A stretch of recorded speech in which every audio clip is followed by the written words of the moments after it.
Hello friend, आप सभी का स्वागत है एक बार फिर हमारे YouTube channel Acme education hub में। दोस्तों, आज फिर हम आपके सामने हमारे दंगल सीरीज़ का पार्ट 15 लेकर आए हैं।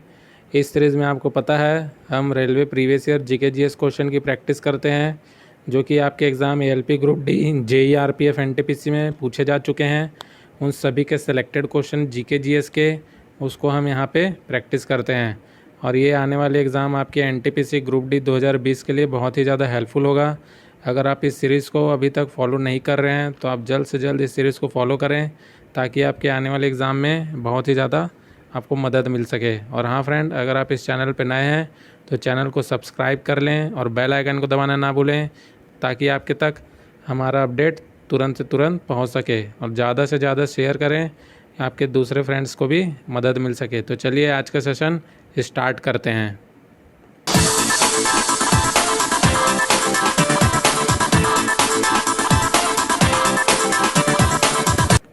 आज का पहला प्रश्न है, अवतल दर्पण का उपयोग यह नहीं है। This is not a use of a concave mirror.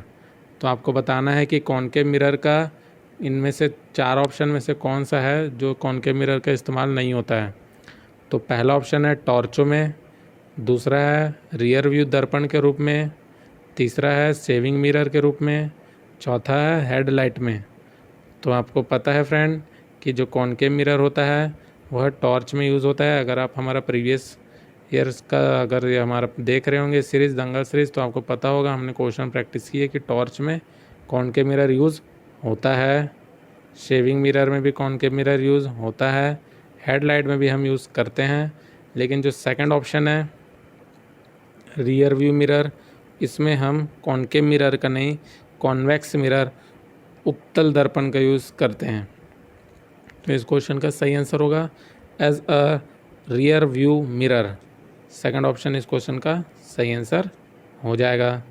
Next question है, in which of the following activity is work not done. निम्नलिखित गतिविधियों में से किस में काम नहीं किया गया है। आपको यह बताना है चार ऑप्शन में से कौन सा ऐसा ऑप्शन है जिसमें कोई कार्य नहीं किया गया है। आपको क्वेश्चन बहुत ही सावधानी से पढ़ना पड़ेगा, क्योंकि जल्दबाजी में अगर आपने नॉट को छोड़ दिया तो आप मार के आ जाएंगे किस में काम किया गया है, लेकिन इसमें पूछा है किस में काम नहीं किया गया है। ओके फ्रेंड, तो आप ध्यान रखिएगा क्वेश्चन पढ़ते समय। तो पहला ऑप्शन है अश्विन इज़ क्लाइंबिंग अ बस, दूसरा है अश्विन इज़ रनिंग, तीसरा है Ashwin is standing on the platform, चौथा है अश्विन इज़ वॉकिंग।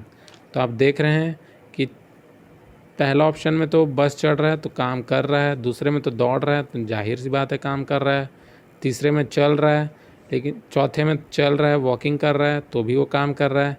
लेकिन जो तीसरा ऑप्शन है वो बस प्लेटफॉर्म पे खड़ा है, तो प्लेटफॉर्म पे खड़ा होने पे उसका जो वर्क डन हो जाएगा वो क्या हो जाएगा, ज़ीरो। इसमें कोई काम नहीं हो रहा है, तो थर्ड ऑप्शन इसका सही आंसर हो जाएगा friend.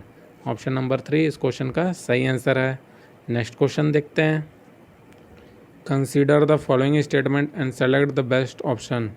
Gold is more expensive than silver. सोना चांदी से ज़्यादा महंगा होता है।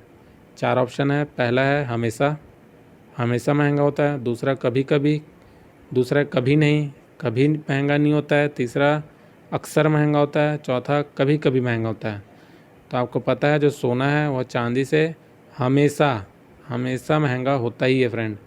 सोना हमेशा चांदी से महंगा होता है, तो फर्स्ट ऑप्शन ऑलवेज इस क्वेश्चन का सही आंसर होगा। नेक्स्ट क्वेश्चन है,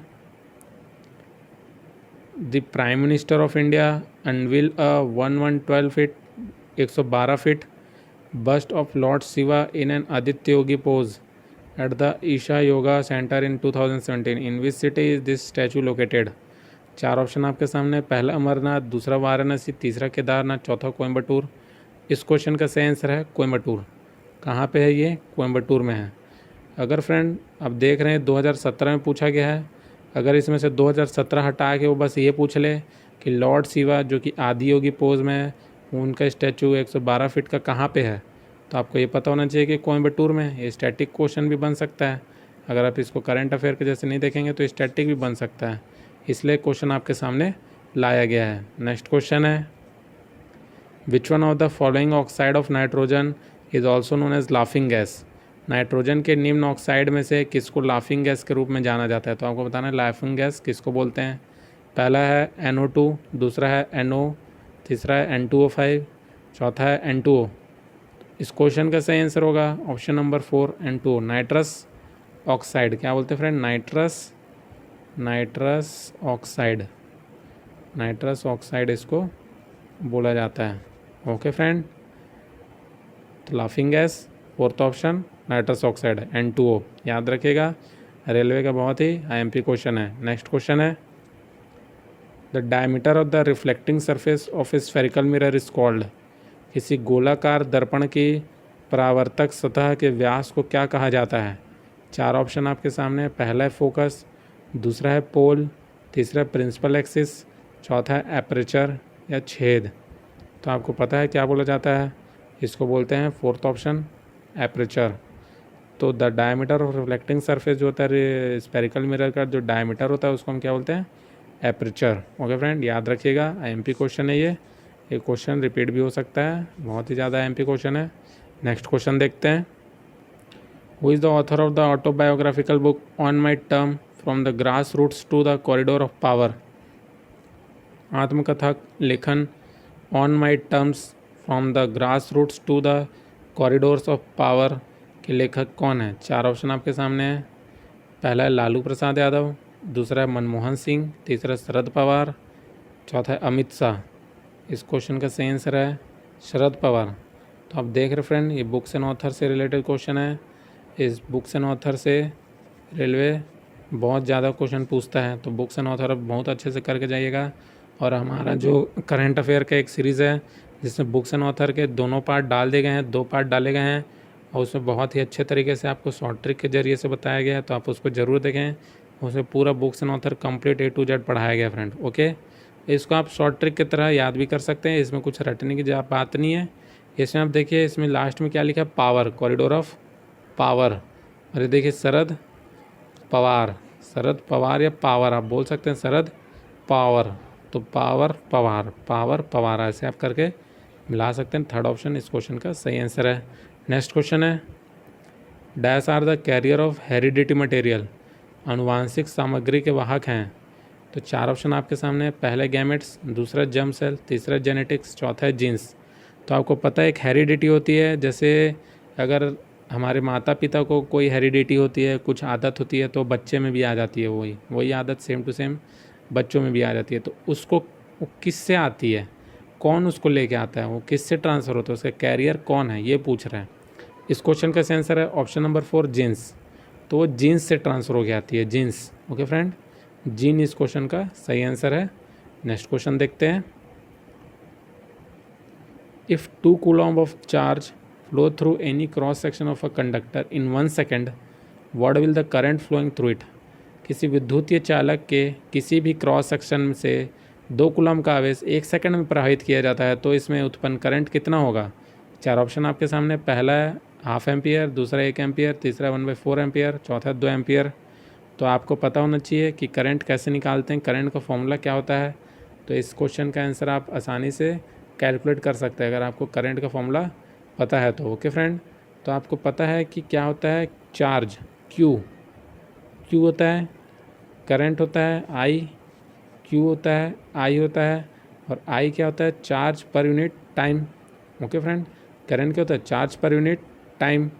तो क्यू अपने को दिया गया क्या? 2 कूलॉम्ब। क्यू का वैल्यू कितना दिया गया है? 2। टाइम कितना गया है? 1 सेकंड। 1 सेकंड 1 रखेंगे इसकी जगह। तो आंसर क्या आ जाएगा? I = 2 ampere.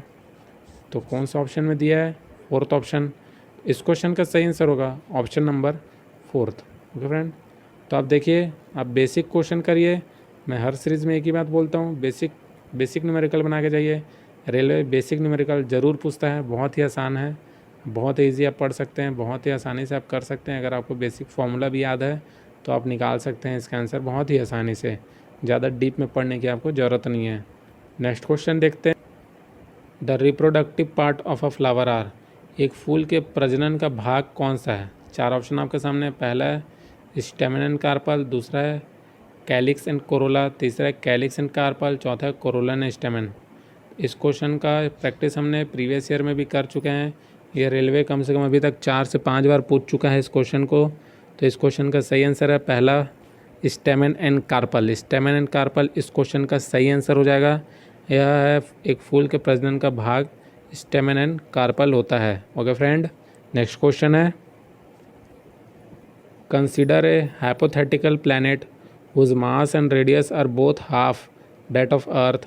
If g is the acceleration due to gravity on the surface of Earth, the acceleration due to gravity on the planet will be। मान ले एक काल्पनिक ग्रह जिसका द्रव्यमान और त्रिज्या दोनों पृथ्वी के आधे के बराबर है। यदि पृथ्वी की सतह पर गुरुत्वाकर्षण के कारण त्वरण g है, तो उस ग्रह पर गुरुत्वाकर्षण के कारण त्वरण कितना होगा। तो आपको बताना है ग्रह पर त्वरण कितना होगा। ओके फ्रेंड, तो जैसे जैसे हमको दिया है हमको वैसे वैसे करते जाते हैं। आपको फॉर्मूला पता होना चाहिए। g इक्वल टू होता है gm/r²। Acceleration due to gravity का फॉर्मूला है। Okay friend, g equal to gm/r²। Okay, यह फॉर्मूला सबसे पहले आपको पता होना चाहिए। फिर वो क्या बोला है कि मास और रेडियस को आधा कर देना है। ठीक, तो मास की जगह हम लिख रख देंगे m/2, रेडियस की जगह रख देंगे r²/4 हो जाएगा। r/2 का करेंगे तो r²/4 हो जाएगा। और g तो ये है ही, और ये हो जाएगा छोटा g, जिसको मान लेते हैं हम g'। ठीक है, जो दूसरे प्लैनेट का है। तो अब हम इसको सॉल्व करेंगे तो ये आ जाएगा gm/r², यहाँ पे आ जाएगा 2। ओके फ्रेंड, सॉल्व करेंगे तो ऐसे आ जाएगा। अब gm/r² क्या होता है, g का वैल्यू होता है तो g × 2, तो g' का वैल्यू क्या आया 2g। और 2g कौन सा ऑप्शन में, ऑप्शन नंबर फर्स्ट में आपको दिया गया 2g। तो इस क्वेश्चन का सही आंसर हो जाएगा ऑप्शन नंबर 1, 2g। तो देखिए आप कितने आसानी से हम बना लिए। सिर्फ आपको एक फॉर्मूला याद रहना था कि acceleration due to gravity small g equal to क्या होता है gm/r²। इस क्वेश्चन को हम आसानी से इस फॉर्मूला से बना सकते हैं। ओके फ्रेंड, और इस फॉर्मूले पे रेलवे अभी तक कम से कम 5 से 10 न्यूमेरिकल सेम टू सेम इसी फॉर्मूले से पूछ चुका है।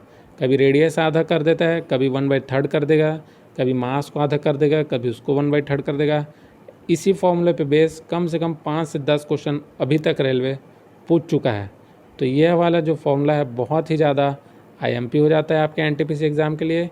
इसको तो आप याद ज़रूर करके जाइएगा। तो इस क्वेश्चन का आंसर है first option 2g। Next question देखते हैं, the SI unit of electric current, विद्युतीय प्रवाह की अंतर्राष्ट्रीय मानक इकाई डैश है। तो देखिए फ्रेंड, कुछ अगर थोड़े से टफ क्वेश्चन है तो कुछ इजी क्वेश्चन भी है, कुछ मॉडरेट क्वेश्चन भी है। तो रेलवे मिला जुला के क्वेश्चन पूछता है, पूरा ही टफ नहीं करता है।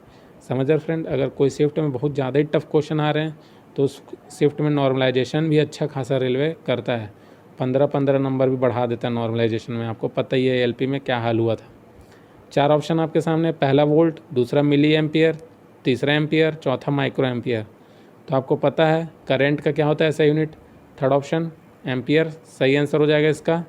ओके फ्रेंड, नेक्स्ट क्वेश्चन है, which of the following is used in making perfumes as well as flavouring agent. निम्नलिखित में से किसका प्रयोग इत्र बनाने के साथ साथ स्वाद के एजेंट बनाने के लिए भी किया जाता है। 4 ऑप्शन है आपके सामने, पहला मिथेनॉल, दूसरा इथेनोइक एसिड, तीसरा इथेनॉल, चौथा ईस्टर। तो इस क्वेश्चन का सही आंसर होगा option number 4, Easter. Okay friend, Easter हो जाएगा। इसका एक ट्रिक, छोटा सा ट्रिक है।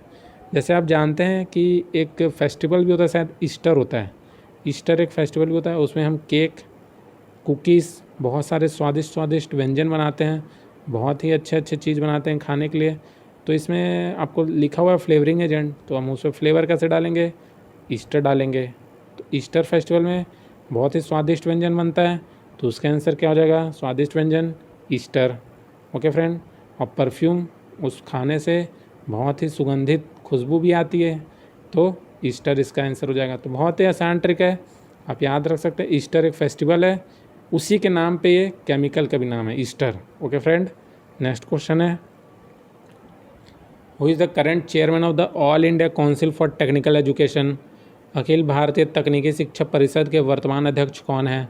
4 ऑप्शन है, पहला नजमा हेपतुल्ला, दूसरा श्रीकांत दातर, तीसरा अनिल सहस्त्रबुद्धे, चौथा प्रीतम सिंह। इस क्वेश्चन का सही आंसर हो जाएगा अनिल सहस्त्रबुद्धे। थर्ड ऑप्शन अनिल सहस्त्रबुद्धे इस क्वेश्चन का सही आंसर हो जाएगा। और ये बहुत ही ज़्यादा आईएमपी क्वेश्चन है फ्रेंड। ये क्वेश्चन आपके इस बार 2020 में कोई ना कोई एक एग्ज़ाम में आएंगे ही आएंगे, क्योंकि all India Council for Technical education ने बहुत सारे रिफॉर्म्स किए हैं कोरोना के कारण। तो आपसे पूछ सकते हैं कि चेयरमैन कौन है, तो थर्ड ऑप्शन है अनिल सहस्त्रबुद्धे। आप इसको अपने दिमाग में बैठा लीजिए। ओके फ्रेंड, नेक्स्ट क्वेश्चन की ओर चलते हैं। The dash has abundant white fibre. Dash में प्रचुर मात्रा में सफ़ेद फाइबर पाए जाते हैं। तो आपको बताना है सफ़ेद फाइबर इन चार ऑप्शन में से किस में सबसे ज़्यादा पाए जाते हैं। ओके फ्रेंड, सबसे ज़्यादा पूछा है। पहला है लिगामेंट, दूसरा है कार्टिलेज, तीसरा है टेंडन, चौथा है बोन। तो देख रहे हैं चारों ऑप्शन हड्डी से रिलेटेड है। इन सभी में हड्डी से ही है, बोन से रिलेटेड है चारों ऑप्शन। तो लेकिन इसका सही आंसर हो जाएगा ऑप्शन नंबर 3 टेंडन।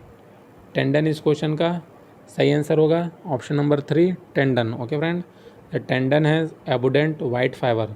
प्रचुर मात्रा में इसमें वाइट फाइबर होता है टेंडन में, ये हमारे हड्डियों में पाए जाते हैं। नेक्स्ट क्वेश्चन है involuntary action in human being such as blood pressure, salivation and vomiting are controlled by the. मनुष्य के अनैच्छिक क्रियाएं जैसे कि रक्तदाब, लार, उल्टी को इस द्वारा नियंत्रित किया जाता है। तो आपको बताना है इन सभी क्रियाओं को नियंत्रित कौन सा हमारा जो ऑर्गन है वो करता है। तो पहला है पोन्स, दूसरा है हाइपोथैलेमस, तीसरा है स्पाइनल कॉर्ड, चौथा है मेडुला। इस क्वेश्चन का सही आंसर है मेडुला। इसका पूरा नाम क्या है? मेडुला ऑब्लोंगटा। ओके फ्रेंड, ये हमारे मस्तिष्क में पाए जाते हैं। मेडुला या ब्लड प्रेशर, उल्टी होना, सलाइवेशन, इन सभी को ये कंट्रोल करता है। नेक्स्ट क्वेश्चन देखते हैं। Who designated the world lightest satellite Kalamsat which NASA launch as set of new world record. विश्व की सबसे कम भार वाला उपग्रह कलम सेट, जिसे नासा ने जारी करते हुए नया विश्व कीर्तिमान स्थापित किया है, का रूपांकन किसने किया है? चार ऑप्शन आपके सामने है। पहला है रिफत शाहरुख, दूसरा है शॉन पांड्या, तीसरा है रियाज शाहरुख, चौथा है माधव ढेकने। तो इस क्वेश्चन का सही आंसर है, आपको इसमें कंफ्यूज नहीं होना है, पहला ऑप्शन है रियाफत शाहरुख। रियाफत शाहरुख है इस क्वेश्चन का सही आंसर। ये मात्र 18 साल का बच्चा है और इसने कलाम सेट सैटेलाइट बना दिया है फ्रेंड। देख लीजिए, आईएमपी क्वेश्चन है, ये आपसे ज़रूर पूछेगा एग्ज़ाम में। कलाम सेट किसने डेवलप किया है? तो रिफात शाहरुख इस क्वेश्चन का सही आंसर होगा। नेक्स्ट क्वेश्चन देखते हैं। Which Indian city was gifted by the Portuguese at dowry to Charles II, the king of England, when he got married to the sister of the king of Portugal in 1662। Okay friend, देखिए ये level का question बहुत ही अच्छा level है। अगर आपको इस question का आंसर पता है तभी आप इसको टिक कर सकते हैं, वरना आप इसको छोड़ के आएंगे। पहला ऑप्शन गोवा है, दूसरा मुंबई, तीसरा दमन, चौथा कोचीन। इस क्वेश्चन का सही आंसर है सेकंड ऑप्शन मुंबई। और हाँ फ्रेंड, यह क्वेश्चन केबीसी में भी पूछा गया था। केबीसी के एक सीरीज़ में यह क्वेश्चन पूछा गया था कि चार्ल्स II जो किंग थे उनको डाउरी के रूप में कौन सा शहर दिया गया था? तो है मुंबई। ये आप याद रखिएगा, किंग का नाम भी याद रखिएगा और शहर का नाम भी याद रखिएगा। और कब दिया गया था? 1662 में। नेक्स्ट क्वेश्चन देखते हैं। Which of the following is one of the saltest lake in the world. सबसे खारे पानी की झील में से कौन सा है? विश्व का सबसे खारे पानी का झील बताना, ना कि इंडिया का। ये आप क्वेश्चन ध्यान रखिएगा, विश्व का बताना है। तो पहला डेड सी, दूसरा है कैस्पियन सी, तीसरा है रेड सी, चौथा है अराल सागर। इस क्वेश्चन का सही आंसर हो जाएगा फर्स्ट ऑप्शन डेड सी। डेड सी में सिर्फ और सिर्फ नमक है और बहुत ही ज़्यादा सॉल्टेस्ट है। ये दुनिया का सबसे ज़्यादा सॉल्टेस्ट लेक है डेड सी। नेक्स्ट क्वेश्चन देखते हैं। A compress spring poses more energy than a spring of normal length because the compress spring has. किसी संकुचित स्प्रिंग में सामान्य लंबाई के स्प्रिंग से अधिक ऊर्जा होती है, क्योंकि स्प्रिंग संकुचित होने के कारण इसमें निम्न में से क्या होता है? चार ऑप्शन आपके सामने। पहला पोटेंशियल एनर्जी, दूसरा काइनेटिक एनर्जी, तीसरा केमिकल एनर्जी, चौथा हीट एनर्जी। इस क्वेश्चन का answer first option potential energy हो जाएगा। हमने इस क्वेश्चन को पहले भी अपने सीरीज़ में प्रैक्टिस कर चुके हैं, प्रीवियस ईयर वाले सीरीज़ में। तो आपको इस आंसर का, अगर आप सीरीज़ देखें तो इस आंसर का क्वेश्चन आप आसानी से दे सकते हैं। पोटेंशियल एनर्जी, एक संकुचित स्प्रिंग में पोटेंशियल एनर्जी स्टोर होता है। यह क्वेश्चन रेलवे का आईएमपी क्वेश्चन है, ज़रूर याद करिएगा। नेक्स्ट क्वेश्चन है, an element has an atomic number, atomic weight of W and atomic number of N. The number of proton in the nucleus of its atom is. तो आपको number of proton बताना है। Okay, proton की संख्या बतानी है।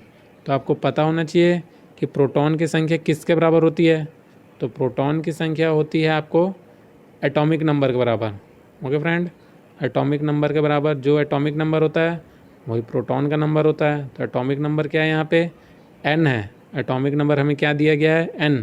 तो third option इस क्वेश्चन का सही आंसर हो जाएगा। तो number of proton atomic number के बराबर होता है, तो N इस क्वेश्चन का सही आंसर होगा। नेक्स्ट क्वेश्चन देखते हैं। Common salt NaCl is made up of. खाने का नमक NaCl किसे बना होता है। पहला ऑप्शन है strong acid strong base, weak acid strong base, weak acid weak base, strong acid weak base. तो आपको पता है Na और Cl एक एसिड है एक बेस है, तो दोनों क्या है, एक स्ट्रॉन्ग बेस है एक स्ट्रॉन्ग एसिड है। तो इसका सही आंसर हो जाएगा first option, strong acid and strong base. Okay friend, next question देखते हैं। The human body work with in the pH range of. Human body का pH रेंज क्या होता है, आपको ये बताना है ह्यूमन बॉडी का pH रेंज क्या होता है। ओके फ्रेंड, तो चार ऑप्शन आपके सामने है। पहला है 7.0 से 7.8, दूसरा 7.0 से 8.6, तीसरा 6.0 से 7.0, चौथा 6.0 से 6.8। तो हमारा बॉडी का जो pH मान होता है वो 7.0 से 7.8 होता है, और अगर एग्जैक्ट वैल्यू आपसे पूछा था तो 7.4, एग्जैक्ट वैल्यू 7.4 है, जो कि 7.0 7.8 के बीच में आ रहा है। तो 7.4 हमारे शरीर का pH मान होता है। आप इसको याद रखिएगा, यह IMP क्वेश्चन है और pH वैल्यू से रेलवे क्वेश्चन ज़रूर पूछता है। तो फ्रेंड, आज हमने किया है 27 क्वेश्चन टू 28 क्वेश्चन, और बहुत ही ज़्यादा IMP क्वेश्चन है। ये सब प्रीवियस ईयर से आपके क्वेश्चन पेपर से लिया गया है। तो आप इस क्वेश्चन का प्रैक्टिस करिए, डेली बेसिस पे करिए, आपको बहुत ही ज़्यादा हेल्प होगी। इस क्वेश्चन को करेंगे तो आपको एग्ज़ाम में बहुत ही ज़्यादा मदद मिलेगी। और रेलवे बहुत बार रिपीट करता है क्वेश्चन, आपको पता ही है। उसके पास क्वेश्चन बैंक होते हैं, सेलेक्टेड क्वेश्चन होते हैं उसके पास, और उसी क्वेश्चन को बार बार रिपीट करता है हर शिफ्ट में। अगर फर्स्ट शिफ्ट में कोई क्वेश्चन आया तो ज़रूर फर्स्ट शिफ्ट के क्वेश्चन को सेकंड में भी रिपीट कर देता है। कभी कभी तो ऐसा भी होता है। तो आपको प्रीवियस ईयर के क्वेश्चन को लगाना बहुत ज़्यादा आवश्यक हो जाता है। तो आप इससे ज़्यादा प्रैक्टिस करिए। और हाँ फ्रेंड, हमारे वीडियो को ज़्यादा से ज़्यादा शेयर करिए। चलिए, आज के लिए हम सेशन यहीं एंड करते हैं। Thank you friend.